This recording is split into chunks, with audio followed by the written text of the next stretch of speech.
Moses, the structure developer, is seen in Deuteronomy. And you're looking at Deuteronomy chapter 1. Verse 9 says, "If that time I said to you, you are too heavy a burden for me to carry alone, the Lord your God has increased your number so that today you are as numerous as the stars in the sea. May the Lord, the God of your ancestors, increase you 1,000 times and bless you as he has promised. But now I can bear you but how can I bear your problems and your burdens and your disputes all by myself? Choose some wise, understanding, and respected men from each of your tribes, and I will set them over you." You answered me, "What you propose to do is good." So I took the leading men of your tribes, wise and respected men, and appointed them to have authority over you, as commanders of thousands, hundreds, fifties, and tens, and tribal officials. And I charge your judges at that time, hear the dispute between your people and judge fairly, whether the case is between two Israelites or between an Israelite and a foreigner residing among you. Do not show partiality in judging. Hear both small and great alike. Do not be afraid of anyone, of our judgment belongs to God. Bring me any case too hard for you, and I'll hear it. And at that time, I told you everything you are to do. This same message appears in Exodus chapter 18. And at that point, of course, we have the acknowledgement that this restructuring of the way things are done in Israel was from a consultant, Jethro. He was a consultant. The son-in-law said how he is doing. The consultant said it can be improved in this and this and this way. Teaching us that organizations seeking the advice of a consultant is not a bad idea. 3 good reasons. Number 1, you may be too busy doing the details in the wrong way to have the time to stand back and see that what you are doing is the wrong thing. And that is true of anybody who works night and day trying to achieve targets and be ready for the next board meeting, be ready for the annual audit. Now you are so busy you can't see the details. And a consultant has nothing else. You just tell him, check for me this particular issue. So a consultant has a time because you are paying him for his time to only look at that one area. You are looking after many things, not just one thing. Like Jethro did not have to sit and listen to the cases. He simply needed to start aside, observe and see how things are being done, and then make that way, see how it can be improved. And the second reason why a consultant would be a good person is because by moving from one organization to the other, even if he was not bright originally, he is able to get best practice. Now he goes to this organization, sees what they do, he goes to another organization, because by the time he is on the 10th organization, he knows more than you, because you know a lot about a small area. He knows a lot. Now you know a lot about a wide area. He knows a lot about a narrow area because of repeatedly going to consult in that area. So when he comes, he's likely to tell you, you are doing it this way. But XYZ does it this way, but I think they are not as good as ABC, who also do it this way. And that way you are likely to get from him free advice that he has gained by visiting several places. So the first thing is you don't have the time. The second one is he knows something you don't know because of staying there. That thing is he is independent. You want to restructure your organization, but you think about Wanjiru, you think about Atieno, you think about Sorofina, and you wonder, what will she think? We will become enemies. Because if you reorganize like this, you lose. Now, the independent guy has no idea who you are dealing with. So they will make a recommendation based on the best practice rather than taking cognizance of the people that are going to be affected. We can go for more reasons, but those are 3 reasons why the money you pay a consultant may be worth it. I don't believe, of course, Moses paid their father-in-law, but he got very, very good consultancy in the process. But verse 9, Deuteronomy chapter 1, verse 9, in talking about this area of appointment and restructuring, we read, at that time I said to you, you are too heavy a burden for me to carry alone. The Lord your God has increased your numbers, so today you are as numerous as the stars of the skies. You see, you will not go for a solution if you don't identify the problem. The consultant is unlikely to do that for you. You are likely yourself to come home tired, then you tell you why. But it's you that is tired. And of course you realize why. The numbers are more and more. Therefore, the people coming for him to judge their cases is a longer and longer queue. Surely there must be something. But I love these people. I do not want to hurt them. Therefore, surely what can I do? I must help them. In the process, the people collapse and you may also end up collapsing. So the first thing is you must be able to identify problems, even if you don't know what the answer is. See how things are going and identify what the issues are, and then you can go for help. Now, so he identified that the people had increased, and therefore the workload had actually increased. Then in verse 11, may the Lord, the God of your ancestors, increase you 1,000 times and bless you as he has promised. I can see the problem, Moses tells them, but I don't mind the problem. In fact, I'm not complaining about your increase. May you increase not just the way you are increasing, but exponentially. 1,000, increase you 1,000 times and bless you as he promised. He already promised you to make you like the stars of the sea. So I don't mind him doing that. And I think that's very important to understand. If you have a problem on an area that's not worth it, the solution is just close it down. For example, you have a line of business which is not making money and has no future and is giving you a lot of problems. You close it. But now this guy, Moses, realized he has a problem on an area he's interested in. He wants these people to grow more and more, but by growing, they are adding his workload. And it's important to understand that when you have a problem, there are problems that are not worth your consideration. You can deal with it by just closing it down. But the others where you need help. Verse 12 says, but how can I bear your problems and your burdens and your disputes all by myself? So, but I know, I want you to grow more, but I know I can't cope. Both for my health and even your peace, exactly like was told by Jethro. You are not only going to kill yourself, you will kill these people. Can you imagine you have a case and it's urgent, you go and queue the whole day. Moses can't see you. Queue the second day, Moses can't see you. See that day, you are frustrating the people and the problem may be getting worse. So I think it will be important that one is able to tell what is going right and what is not going right. How can I bear your problems and your burdens and your disputes all by myself? Has what he knows is the answer. He is suggesting an answer. I need help. I need other people to be involved in this thing. I can't do it all by myself. So verse 13, he goes on to say, choose some wise, understanding, and respected men from each of your tribes, and I will set them over you. Democracy has not just started. It is good to involve people, because when you involve them in the selection of the people who are going to work with them, they accept them very easily.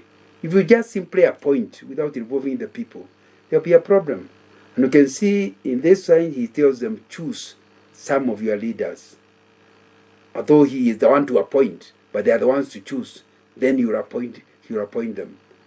The same thing happened when Judas died, and in the book of Acts, and they needed to replace Judas. Again, Apostle Peter says, no, let us choose. Let's all be involved. I should not become a dictator and appoint. Dictatorship has never been good. Let's agree.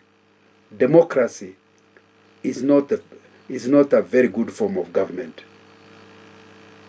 But the trouble is, The others are worse. You put somebody, because he's very bright and very benevolent, you say whatever he says must happen. But unfortunately, he also depends on some advisors, and some of them are evil. There's something they want to get out of things, and you mess up the whole country, the whole organization. So democracy is not a good system. It has its own challenges, but all the other forms are actually worse. So it's my suggestion that we need to draw a lesson out of this from Moses, that where you can, it's always good to involve people, even as you select. The only thing is, election should not be wild. You can elect whoever you like. No. In the case of the book of Acts, they are told that there had to be somebody who believed in Jesus for as long as from the time we started preaching, the whole time, the whole 3 years. In the case of Moses, he says it has to be somebody who is wise. So don't just give me anybody from your tribes. Give me somebody who is wise, which means wisdom is a criteria. It's a way of select. It's a selection process. Not everybody has wisdom. It's a rare commodity. So choose among your people, not the guy you like, not the guy who is popular, but the guy who is wise. But you can be wise, but not understanding. So the second criteria he gives is understanding. Is it possible to be wise and not understanding? Yes, understanding means you appreciate the current affairs, you appreciate what is happening on the ground, you appreciate the technical requirements of the job, has an understanding of what is actually required. Not just a wise man, but has an understanding what is required. And I think that's a good thing. Do not just choose a wise guy and tell him to go to be the chief chef in the kitchen. If he doesn't know how to fry an egg, my friend, how will he supervise the people if he has no idea what they are doing? I think it's important that he has an understanding of what happens in the kitchen. Even if he is very wise, there's some technical understanding that is required for you to do well. And so he says, please give me a guy with understanding.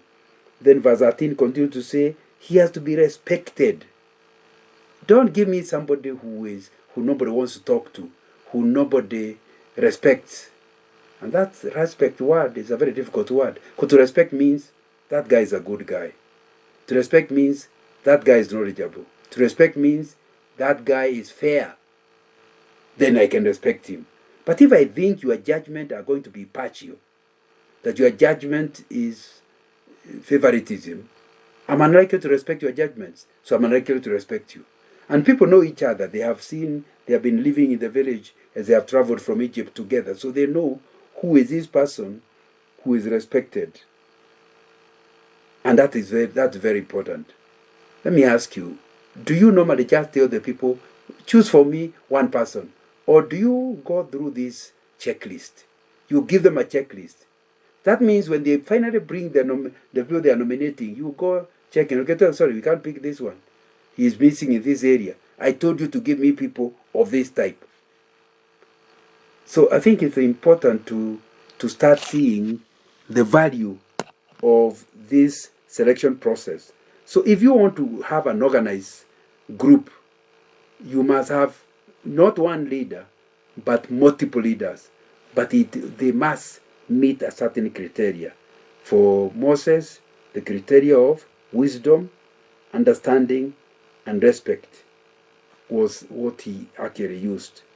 And but then he changed the subject. He says these people have to fit in a structure. He created a structure. And what was the structure? The structure was that each person, the group, all Israelites were divided into tribes, 12 tribes. Each tribe had to have a leader, or one of them. So people had to be selected on the basis of the structure of divided into leader. Now, once you divide them into tribes, then you divided them into groups of 100. And, then you have others, so that you have the tribal leader. Then you under the tribal leader, you have leaders. Each having 100 people. Then under each guy in charge of 100 people, he will have a subordinate, each in charge of 50 people. And finally, the guy in charge of 50, you'll have somebody in charge of 10 people. Now, can you see the way it was structured? It means when immediate problems are dealt with in this group of 50.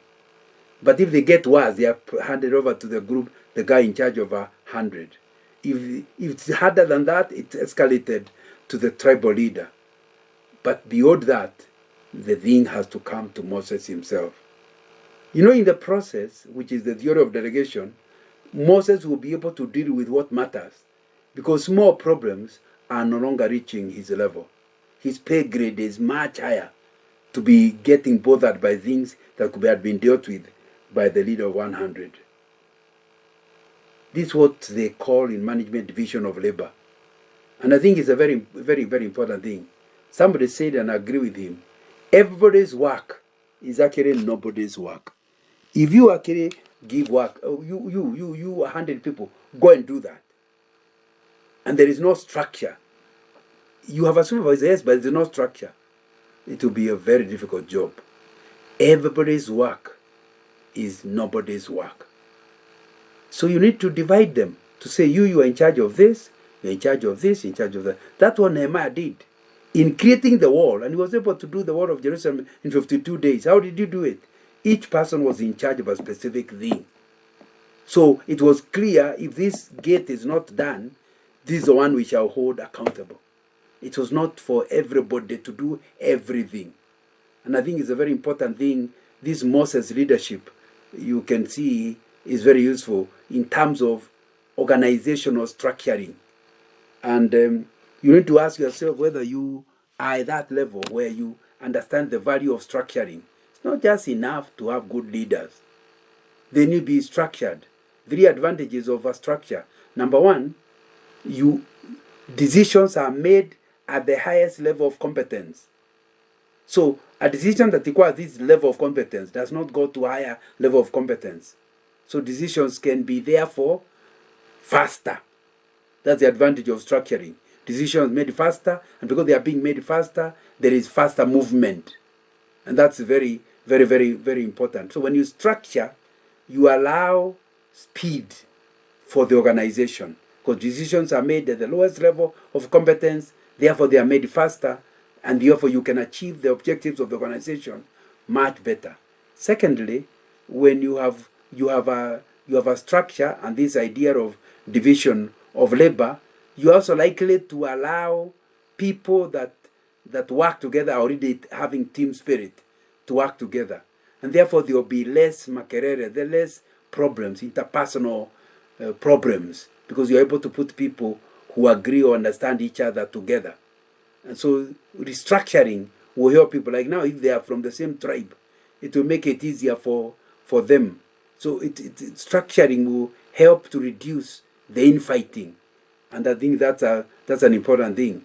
Thirdly, restructuring, therefore allowing people to work together, now allows for specialization. So you are able to say, this particular group, because they are engineers, this is what they will do. This group, because it's made of HR, this is what they can do. So you are able to get competence in terms of division of labor, so that you give the things the right people. Now, but the last thing that I want to mention is this structuring helps that when things fail, they don't fail all over.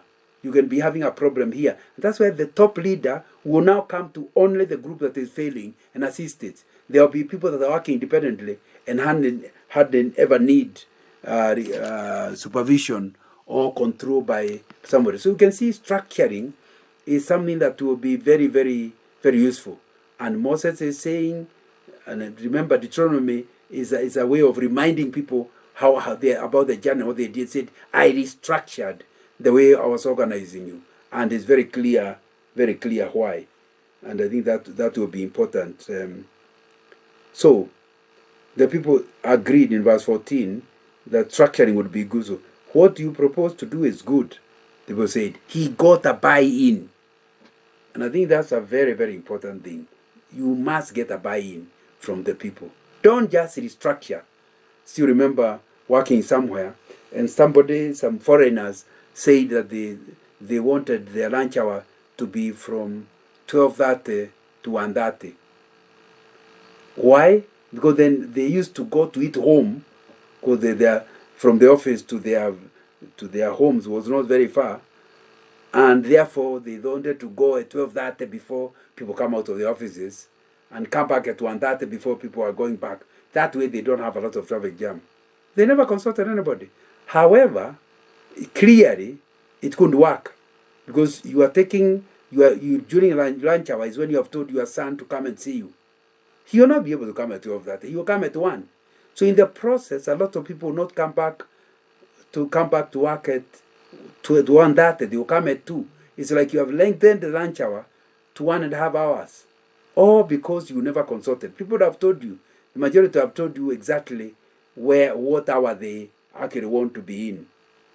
And you can see it's not helping the company in a way, because the working hours remain the same number of hours per day. So why wouldn't you want people to participate when it's a decision that will not benefit the company in any way, but is for their good? Ask them, is it good for you? Moses says in Deuteronomy chapter 1 verse 14, you answered me. The people answered him. What you propose to do is good. So verse 15 says, so I took the leading men of your tribes, wise and respected men, and appointed them to have authority over you as commanders of thousands, hundreds, and fifties, and tens, and as tribal officials. And I charged your judges at that time to hear the disputes. Now, so you can see he structured them and put them in groups that could actually work. But having structured, first of all, it was appointment of leaders within a well-done structure. The last one is you must have a justice system. For a good organization, there must be a justice system. That's why an organization requires disciplinary committees, so that you don't just make a decision by the whim. You don't like somebody does something, you want to fire him. A disciplinary committee will say that what you did is wrong, but the punishment is this level. And there will be less emotional charge when it's more than 3-4 people in a committee, rather than one guy deciding whatever comes into his head. Now, and that's what Moses did. He not only structured them, he also had a justice system. Verse 16. I charge your judges at that time to hear your dispute between your people and judge fairly, whether the case is between two Israelites or between an Israeli and a foreigner residing among you. So justice system has certain requirements. It must be fair. Nobody should be allowed to be a judge if they are not fair. When we talk about fair, we are talking about the decision is not justified by the facts of the case. Then it's not fair. Number 2, there must be no favoritism. Whether the case between two Israelites or between an Israelite and a foreigner, you are not allowed to say, but you know this guy is a foreigner. The fairness also must fight favoritism. You should, if somebody has done wrong and it's your relative, they should be told they have done wrong. If the one who is innocent is a stranger, he still must get his innocence. You must declare him innocent. Very difficult. In Africa, we suffer from tribalism. But you can see it's an old problem. Here, they are being told it's fairness, yes, but number 2, no favoritism. And you need to ask you to tell yourself, do you have a justice system that allows punishment for favoritism? If somebody makes a decision because he doesn't like someone, then he needs a punishment as a judge. And that will be a very important thing. And I think that will be important. Then verse 17 says, do not show partiality in judging. Here both small and great alike. So there was now the issue of tribalism. Israelis against others. But now here verse 17 is talking about partiality because between the great and the small. Now there's a fight between an employer and employee, and they come to you for judgment. You being senior, you are likely to be somebody who plays golf with the employer. What do you do? Or with the manager? What do you do? Here you are being told you must judge without partiality between the small and the great. The great must be punished when they do wrong. Just like you also, I was very surprised to see the Bible says, you should also not show partiality for the weak. The weak should not be favored. The truth must be told. Justice must be told. You can help the poor with the food. But in a judgment, if he is the one wrong, you must admit he is wrong. That's a little more difficult because the general population tends to be against the rich, against the powerful. Here the Bible wants you to not deceive them. If they are the ones in the right, as powerful as they are, as rich as they are, you must make a decision that is right, that is true, even against the poor people. So here, I think it will be an important thing that you have to deal with, even as you talk about it. Do you get tempted to favor the poor against the rich? That's not fair judgment. Do you get tempted to favor the rich against the poor? That's not fair judgment.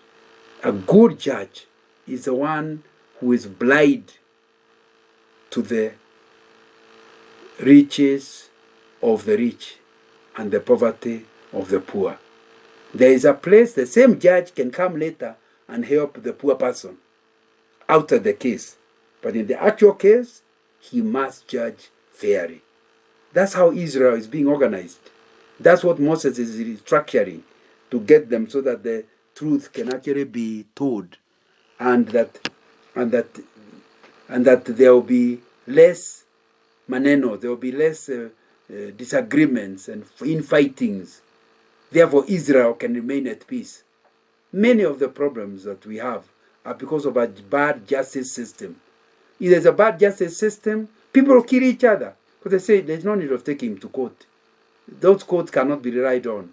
So they fight and kill each other. Can you imagine a good justice system makes even the oppressed not fight back, but rather take the matter to court? Because he knows there will be no favoritism. It's a very crucial system, even in an organization. It will be important that you ask yourself, do people trust your justice system?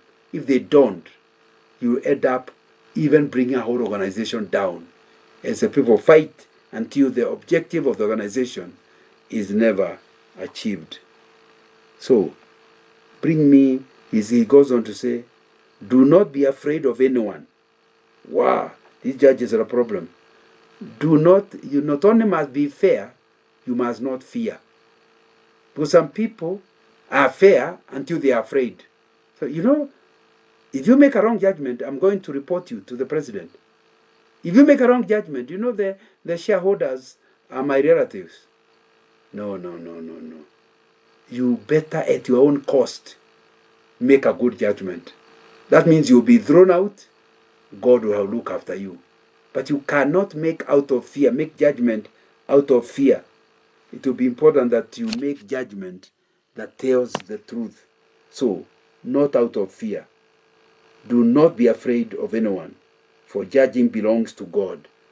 If you want to be at peace with God, make a proper judgment. If you don't, you may end up in trouble. Not now with the people you have helped, the person you have helped, but God himself will punish you for making the wrong judgment. Bring me any case too hard for you, and I'll hear it. Very important. The top people must not over-delegate. You must leave yourself with some work. There must be clarity as to what your job description is. What is it you are supposed to be doing yourself? And at that time, I told you everything you are to do. I think that's a very, very important thing. Structure. That is the Moses leadership. Structured leadership. He is leading 1 million people. If he doesn't have a proper structure, proper leaders, fair justice, then there will be trouble with it.